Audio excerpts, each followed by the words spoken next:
What would you do if you opened your mailbox 3 years after your wife died and found a letter written in her handwriting with today's date on it? This is the story of a man who burned the last letter his dying wife ever gave him, and the impossible letter that arrived to replace it. Nathan Cole was 44 years old, and he had not been alive in any meaningful sense for the past 3 years. He existed. He woke up, drank his coffee black, drove to work at the architecture firm downtown, came home, heated up whatever frozen meal was closest, and went to bed. He did this 5 days a week without variation. On weekends, he did even less. He was a ghost living in a house that still smelled like his wife if he stood in the right corner of the closet and closed his eyes. Elizabeth Cole died on a Tuesday morning in March, 3 years ago. Breast cancer. She fought it for 14 months with a ferocity that made the oncologists marvel and a grace that made the nurses cry. She never complained, not once. Even at the end, when the morphine could no longer keep up with the pain, she would squeeze Nathan's hand and say, "God is still good, baby." Even now, Nathan did not agree. He had stopped agreeing with God about anything the day the doctor said the word terminal. They had 2 children. Lucas was 15 now, a quiet boy who carried his grief like a backpack full of stones that he never set down. And Ava was 11, a girl with her mother's brown eyes and her mother's stubborn belief that everything would somehow be okay. On her last night, Elizabeth had pressed a sealed envelope into Nathan's hands. Her fingers were so thin he could feel every bone. "Don't read this now," she whispered. "Read it when you're ready to give up. Promise me." He promised. She died 12 hours later. Nathan kept that envelope on his nightstand for 7 months. He stared at it every night. He picked it up and put it back down 100 times. But he could not open it. Her handwriting on the front, the way she curved her E's and crossed her T's with that little flourish, it was too much. It was her voice in ink, and he could not bear to hear it. One night, after too much whiskey and too little sleep, he took the envelope to the garage and burned it in the metal trash can. He watched her words curl and blacken and turn to ash, and he told himself it was the only way to survive. That was 2 years ago. On this particular November morning, cold and gray, with the kind of low Texas sky that presses down on everything, Nathan walked to the mailbox in his bathrobe and slippers. He pulled out the usual stack: bills, a catalog, a flyer for gutter cleaning, and one more envelope. It was cream-colored and slightly textured, the kind Elizabeth always used for important letters. He turned it over. The handwriting on the front was hers. Not similar, not close. Hers. He knew it the way he knew his own reflection. The return address read, Elizabeth Cole. The postmark was stamped with today's date, and the city of origin was listed as Eternity, Texas. Nathan stood on his front porch in the cold morning air, holding a letter from his dead wife, and the coffee cup slipped from his fingers and shattered on the concrete. Have you ever held something in your hands that every rational part of your brain told you could not exist? Nathan sat at the kitchen table for 45 minutes before he opened the envelope. His hands would not stop shaking. He had checked the mailbox twice more, thinking there had been some mistake. He had examined the postmark under the light. He had turned the envelope over and over, studying every detail. The paper was real. The ink was real. The handwriting was real. And the woman who wrote it had been buried in Oakwood Cemetery for 3 years. He slid his finger under the seal and pulled out 3 pages of cream-colored stationery. Elizabeth's handwriting filled every line, the same flowing cursive she had used for 20 years of birthday cards and grocery lists, and love notes tucked into his briefcase. "My dearest Nathan," the letter began, "I know this is impossible. I know you are sitting at that kitchen table right now with your hands shaking and your mind racing, and I need you to breathe, sweetheart. Just breathe. I am okay. I am more than okay. I am home, but I have been watching you, and you are not okay. And I could not wait any longer. Nathan's vision blurred with tears, but he kept reading. I know about Lucas. I was there the night those boys cornered him behind the gym, and he came home and cried in the shower so you wouldn't hear. I sat beside him. He couldn't feel me, but I was there. I know about Ava. Every year on my birthday, she walks to my grave alone and sings happy birthday. Last year, she brought a cupcake with one candle and sang so softly that only I could hear her. And I know about you, Nathan. I know about the night you burned my letter. I was standing right next to you in that garage.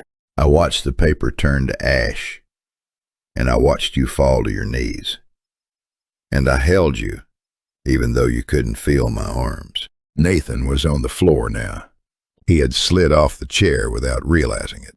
His back was against the cabinet, and the letter was pressed against his face, and he was sobbing in a way he had not allowed himself to sob since the funeral. The letter continued. I am not angry about the letter. You were not ready then, but you are ready now. God told me it was time. He has been so patient with you, Nathan. He has been waiting for you to look up again. I need you to do something for me. In Ava's bedroom, in the second drawer of her dresser, underneath her pink sweaters, there is a blue notebook. I put it there before I died. Please give it to her today. And Nathan, stop running from him. He never left you. He has been right where I am, closer than your next breath, waiting for you to let him back in. The letter was signed the way she always signed everything. Forever and always, your Elizabeth.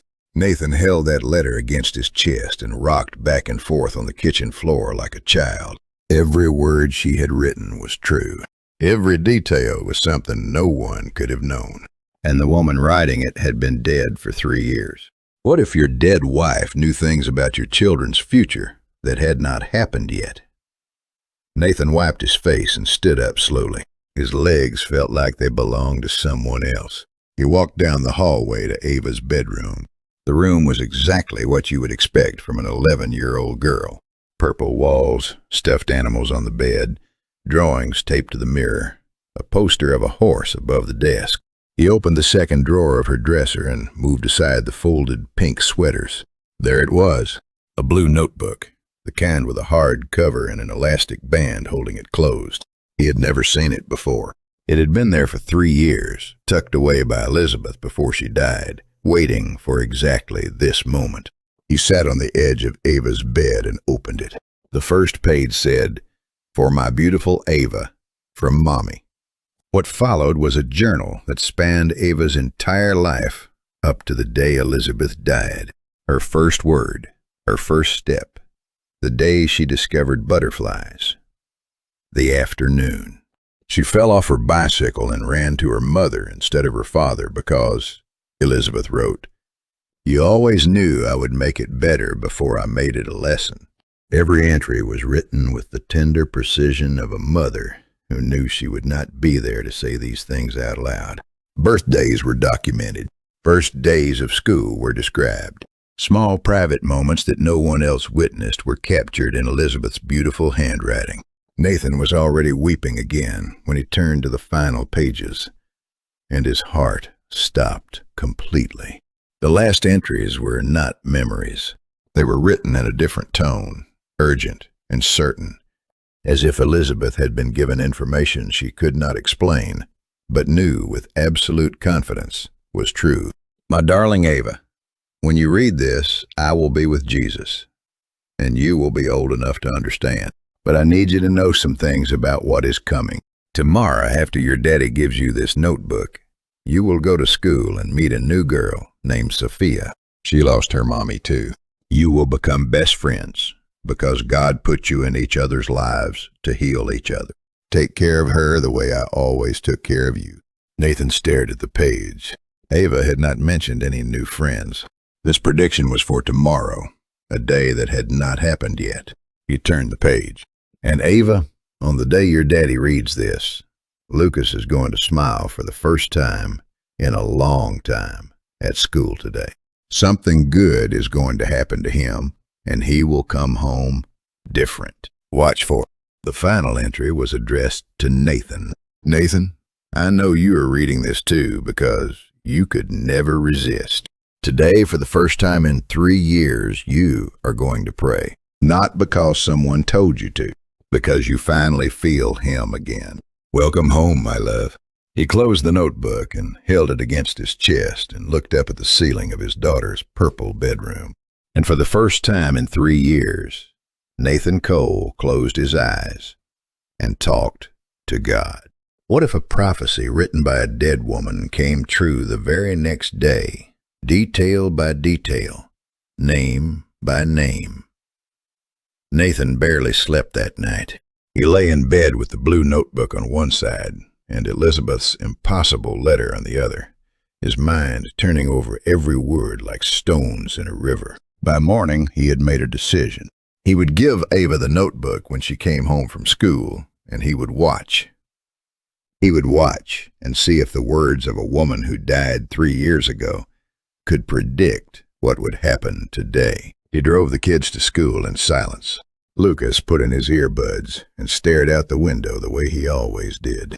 Ava hummed a song in the back seat and kicked her feet against the seat. Everything was ordinary. Everything was exactly the same as every other morning. And Nathan's heart was pounding so hard he was sure the children could hear it. He went to work but accomplished nothing. He stared at blueprints without seeing them. He sat in a meeting and heard nothing that was said. At 3:15, he was parked outside the school 20 minutes early, gripping the steering wheel. Ava came out first. She was practically bouncing. She threw open the car door and her face was lit up in a way Nathan had not seen in months. "Daddy, there's a new girl in my class and she is so nice, and her name is Sophia, and she just moved here from San Antonio, and Daddy, her mommy died too." She died 2 years ago. And Sophia was really sad at lunch, so I sat with her and we talked the whole time, and she's my friend now. Nathan could not speak. His throat had closed completely. Sophia, the exact name. A girl who had lost her mother, exactly as Elizabeth had written in a notebook 3 years before this child moved to Austin, Texas. He was still trying to process this when Lucas got in the car, and Nathan looked at his son in the rearview mirror and felt his breath leave his body. Lucas was smiling. Not a polite smile, not the mechanical expression he wore when adults asked if he was okay. A real, warm, genuine smile that reached his eyes and changed the shape of his entire face. "Dad," Lucas said, "Mr. Rivera asked me to design the set for the spring play. He said I have a real eye for architecture." He paused. "Like you?" Nathan pulled the car to the side of the road because he could not see through his tears. Both children stared at him in alarm. "Dad, are you okay?" Lucas asked. "I'm okay," Nathan managed. "I'm better than I've been in a very long time." That evening he sat on the couch with Ava and placed the blue notebook in her hands. He watched his daughter open it and begin to read her mother's words. He watched her face move through surprise and joy and grief and wonder. He watched her trace Elizabeth's handwriting with her small finger, as if she could feel her mother's hand through the ink. And when she got to the last pages and read the prediction about Sophia, she looked up at her father with enormous brown eyes and whispered, "Mommy knew." She already knew. Nathan nodded. "Yeah, baby, she knew." What happens when a man who abandoned God walks back into church and discovers that God had been preparing for his return all along? The next Sunday, Nathan did something he had not done in 3 years. He put on a clean shirt, combed his hair, and told the kids to get dressed for church. Lucas looked at him like he had spoken in another language. Ava simply smiled and said, "Mommy said you would." They drove to Grace Community Church, the same church where Nathan and Elizabeth had been married, where both children were baptized, where Elizabeth's funeral had filled every seat and spilled into the parking lot. Nathan had not been back since that day. He had driven past it 100 times and looked the other way every single time. Walking through those doors felt like walking through a wall of fire. Every pew held a memory. The third row on the left was where Elizabeth always sat. The stained glass window above the altar was the one she said made her feel like heaven was peeking through. The piano in the corner was the one she played every Christmas Eve. Pastor James Harper was standing in the foyer when they walked in. He was a tall man with silver hair and the kind of calm, steady presence that made people feel safe. When he saw Nathan, his eyes filled with tears immediately. He crossed the room and wrapped Nathan in a hug so tight it squeezed the last bit of resistance right out of him. "I had a dream about Elizabeth last night," Pastor James said quietly. "She told me her family was coming home today." Nathan pulled back and stared at him. "She said to make sure I preached about how love is stronger than death," the pastor continued. "And she asked me to have the worship team play her favorite hymn." The first notes of How Great Thou Art filled the sanctuary as Nathan and his children found seats in the third row on the left. It was Elizabeth's seat. It was Elizabeth's song. And Nathan felt something crack open inside his chest that had been sealed shut for 3 years. The music surrounded him and the memories poured in. And for the first time, he did not push them away. He let them come. Elizabeth laughing in this very pew. Elizabeth singing this very song with her eyes closed and her hands raised. Elizabeth kneeling at this very altar the night she was diagnosed, praying not for healing, but for her family's faith. Nathan gripped the pew in front of him and wept. Not the bitter tears of loss, not the angry tears of a man who blamed God for taking the woman he loved. These were the tears of a man who had finally come home after wandering in the dark for 3 years and discovered that every light had been left on for him. Psalm 34 says the Lord is close to the brokenhearted. Nathan had been brokenhearted for 1,000 days, and on day 1,001, he finally let God close enough to begin putting the pieces back together. What if the person you lost planned your future from the other side of eternity? Nathan brought the blue notebook home from church and sat in his study that evening after the children were in bed. He had read the early pages and the final predictions, but he had not read the middle section carefully. Now he did, and what he found there took his breath away for the 3rd time in a week. Between the journal entries about Ava's childhood and the prophetic pages at the end, there was a section Elizabeth had titled simply, "For Nathan, When You Are Ready." It was written directly to him in a tone that was different from the rest of the notebook. It was intimate and urgent and filled with the kind of love that does not weaken with death, but somehow grows stronger. "Nathan, I know what the next few years are going to look like for you. God showed me, and I need you to hear this. You are going to meet someone. Her name is Grace. She lost her husband to the same disease that took me. She has a daughter who needs a father, and you have children who need a mother's love again. I know this is hard to read. I know part of you feels like loving someone else means forgetting me. But Nathan, listen to me. Loving again is not betrayal. It is the bravest thing a broken heart can do. I want you to love her. I want you to let her love our children. I want you to build the life that I wanted to grow old in with you. Build it with her. That is not my permission, sweetheart. That is my blessing." Nathan had to stop reading. He put the notebook down and pressed both hands over his face. His wife, the woman who loved him more than anyone in the world, had written him a blessing for his second marriage from her deathbed. She had been thinking not about what she was losing, but about what he would need after she was gone. The next page continued. "And Nathan, Lucas is going to be an architect, just like his daddy. I know he seems lost right now, but he is going to find his way. The thing that happened at school this week with the playset design, that is just the beginning. Our son has your gift. Let him use it. Help him see it." She had known about the play. She had known about Mr. Rivera's invitation. She had written it 3 years before it happened.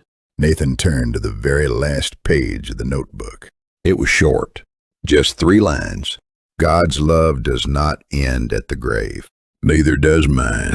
I will see you again, my love, but not yet. You still have so much living to do. He closed the notebook and knelt beside his bed, and he prayed. Not a desperate prayer, not an angry prayer, a grateful one. Thank you, he whispered, for her, for the letter, for never giving up on me. I am yours again. What happens when a prediction written 3 years ago by a dying woman comes true so precisely that it can only be explained by something beyond this world? 6 months passed. Nathan's life had changed in ways he could barely comprehend. He was going to church every Sunday. Lucas had joined the school's architecture club and was sketching building designs in every spare moment with a focus and passion that reminded everyone of his father. Ava and Sophia had become inseparable best friends, 2 girls bound together by the shared language of loss and the fierce determination to be happy anyway. Nathan had not forgotten about the notebook's prediction regarding Grace. He thought about it often, but he did not go looking for her. Elizabeth had written that he would meet her, not that he would search for her, so he waited. It happened on a Friday evening at the school's spring talent show. Nathan was sitting in the auditorium watching Ava and Sophia perform a duet when the seat next to him was taken by a woman he had never seen before. She was in her late 30s with auburn hair and kind, tired eyes. The eyes of someone who had done a lot of crying and come out the other side with her gentleness intact. She smiled politely and turned to watch the stage. After the show, Nathan found himself in a conversation with her in the lobby. Her name was Grace. Grace Whitfield. She was Sophia's mother. She had moved to Austin from San Antonio after her husband Michael died of pancreatic cancer 2 years ago. She was a reading specialist at the elementary school. She liked old movies and strong coffee, and she still wore her wedding ring on a chain around her neck because she could not bring herself to put it in a drawer, but she could not keep wearing it on her finger. Nathan felt the ground shift beneath him. My daughter Ava talks about Sophia constantly, he said, keeping his voice as steady as he could. They found each other at exactly the right time. Grace smiled. Sophia says the same thing. She says Ava was the first person who understood. They talked for an hour. Then another hour at the coffee shop next door. They talked about grief and children and the strange guilt of laughing again after losing someone. They talked about faith and doubt and the long road between the two. Nathan did not mention the notebook. Not yet. That night at home, Ava was waiting for him on the couch. Her eyes were enormous. "Daddy," she said. "Sophia's mommy. Her name is Grace. Mommy wrote it in the notebook. She wrote her name." Nathan sat down beside his daughter and pulled her close. "I know, babe. Mommy planned this," Ava whispered. "She planned all of it." Nathan kissed the top of his daughter's head and thought about Elizabeth, somewhere beyond the blue sky, orchestrating love from the other side of forever. What if the most beautiful day of your new life was planned by the woman you thought you had lost forever? 2 years had passed since the impossible letter arrived in a plain cream envelope from a city called Eternity. Nathan and Grace had built something beautiful, slowly and carefully, the way 2 people who know what it means to lose everything build anything new. They started with coffee, then dinners, then long walks where they talked about Elizabeth and Michael, not as ghosts to be avoided, but as beloved people who had shaped who they were. Grace learned to love Lucas and Ava, not as replacements for the children she never had, but as gifts entrusted to her by a woman she would never meet, but somehow already knew. And then one evening, Nathan showed Grace the blue notebook. She read every page in silence. When she finished, she closed it and held it against her heart and said, "She loved you enough to let you go, and she loved me before she ever knew my name." The wedding was in April. It was held at Grace Community Church on a Saturday afternoon when the Texas wildflowers were blooming outside, and the sun poured through Elizabeth's favorite stained glass window like liquid gold. Grace wore Elizabeth's wedding dress. It had been Ava's idea. She had found the final pages of the notebook, pages Nathan had not yet read, because Elizabeth had sealed them in an envelope marked, "For the wedding day." Inside, Elizabeth had written, The wedding will be in spring. Ava will scatter the flowers because he has always loved that job. Lucas will carry the rings because he will be a man by then, and he will be ready. And Nathan, I want Grace to wear my dress, not because she is replacing me, because she is continuing me. She is the next chapter of a love story that God started writing long before any of us were born. Every detail was exact. Ava scattered white rose petals down the aisle with tears of joy streaming down her face. Lucas carried the rings with steady hands and stood beside his father with the quiet pride of a young man who had come through the fire. Sophia stood beside her mother holding flowers and beaming. Pastor James performed the ceremony, and when he spoke about love being stronger than death, every person in that church knew he was not speaking in metaphors. After the vows, after the kiss, after the congregation erupted in tearful applause, Nathan stepped outside alone for just a moment. He stood on the church steps and looked up at the vast Texas sky, blue and endless and full of light. "Thank you, Elizabeth," he whispered. "You saved me. Your letter brought me back. Your notebook brought us together. And your love, your impossible, stubborn, eternal love, it built this family from heaven." A warm breeze moved across his face. It smelled like jasmine, Elizabeth's perfume. He smiled and went back inside to dance with his bride while his children laughed and the music played.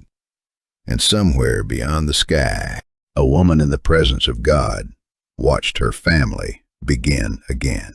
1 Corinthians chapter 13 says, "Love bears all things, believes all things, hopes all things, endures all things." Love never fails. Elizabeth's love did not fail. It crossed the boundary between heaven and earth. It arrived in a mailbox on a cold November morning. It filled a blue notebook with impossible knowledge. And it built a bridge of grace that carried an entire family from death back into life. Love never fails. Not even death can stop it. Not even death.